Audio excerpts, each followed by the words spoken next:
માર્કેટની અંદર રોજે રોજ ઘણા સુધારા વધારા થતા હોય છે, તેવી જ રીતે આપણે આજે ભાવની વાત કરવાના છે.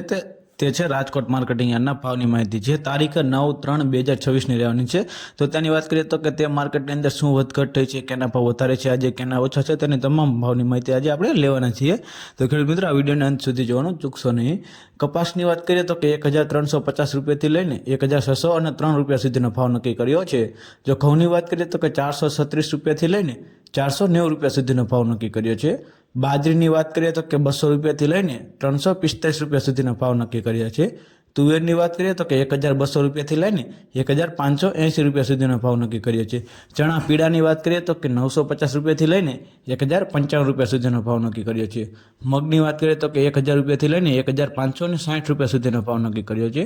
તે જ રીતે જો વટાણાની વાત કરીએ તો કે 810 રૂપિયાથી લઈને 1150 રૂપિયા સુધીનો ભાવ નક્કી કર્યો છે. જીરાની અંદર બહુ જ ઘટાડો થયો છે. તો વાત કરીએ તો કે 3470 રૂપિયાથી લઈને 4050 સુધીનો જ ભાવ છે આજે. એરંડાની વાત કરીએ તો કે 1184થી લઈને 1262 રૂપિયા સુધીનો ભાવ છે. કાળા તલની વાત કરીએ તો કે 2000 રૂપિયાથી લઈને 3760 રૂપિયા સુધીનો ભાવ છે. વરિયેળી 1540થી લઈને 1890 સુધીનો ભાવ છે. ધાણાની વાત કરીએ તો કે 1850થી લઈને 2300 સુધીનો ભાવ છે. જે તમામ ભાવની માહિતી છે તે રાજકોટ માર્કેટ યાર્ડની રહેવાની છે. જો ખેડૂત મિત્રો વિડીયો સારો લાગ્યો હોય તો લાઇક કરો, શેર કરો અને સબસ્ક્રાઈબ કરો.